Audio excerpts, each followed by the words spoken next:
Le paludisme constitue le premier motif de consultation, premier motif d'hospitalisation et malheureusement la première cause de décès. Pour l'année 2013, nous avons environ 6 900 000 cas de paludisme simple et près de 400 000 paludismes graves et avec malheureusement environ 6 000 décès.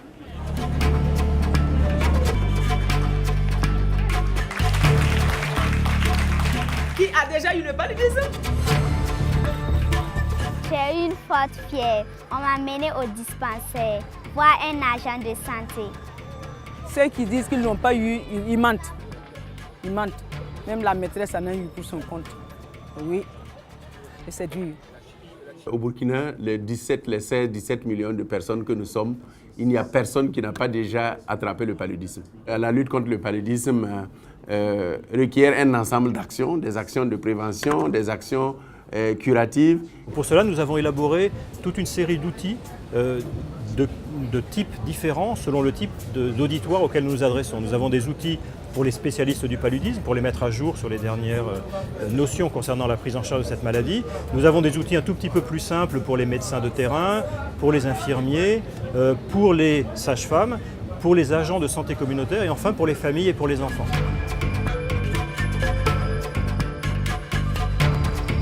Mauvaise manière. Je vois un enfant qui frissonne à la maison. Il faut retourner à 19. Il y a une action qu'on mène avec Sanofi pour sensibiliser les enfants sur la problématique du paludisme. Les enfants sont des relais au sein des communautés pour transmettre les bons messages. Bonne manière. Il faut se rendre immédiatement auprès d'un agent de santé dès l'apparition des premiers signes. La méthode ici préconisée dans l'enseignement de base, c'est les méthodes actives. À savoir, à cet âge de l'enfant, il faut se baser sur du concret. Tout ce qu'ils apprennent à l'école, ils rapportent cela à la maison. Faire établir le diagnostic par un agent de santé et jamais par un charlatan. Très bien. Il y a certains enfants même qui contredisent leur papa, leur maman, surtout en matière d'hygiène. Attention, nous avons vu à l'école que ça c'est dangereux. Le plus important pour un enfant, c'est de comprendre comment à son niveau, il peut prévenir la survenue du paludisme. Ils sont intéressés, ils apprennent en jouant.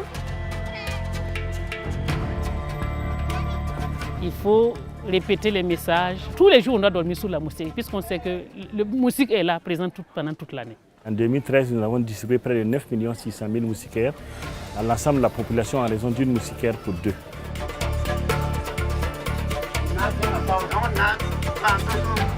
Nous ne devons pas baisser la garde en matière de sensibilisation parce que c'est seule la sensibilisation qui peut permettre aux populations de changer de comportement face au milieu pour assainir mieux le milieu, pour couper un peu la possibilité aux moustiques de pondre et de se développer.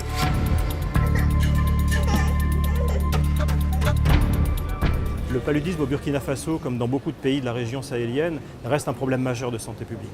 Les outils efficaces pour lutter contre le paludisme en termes de prévention, diagnostic et traitement existent. Il y a une baisse par rapport aux années antérieures et par rapport également à la démographie actuelle. Je pense que c'est dû pratiquement à cette prévention-là. Bien sûr, la tâche est énorme. Les messages commencent à passer. La force que peut représenter la nouvelle génération qui va, en rentrant chez elle, challenger le père, la mère sur la moustiquaire, sur il faut aller voir l'agent de santé.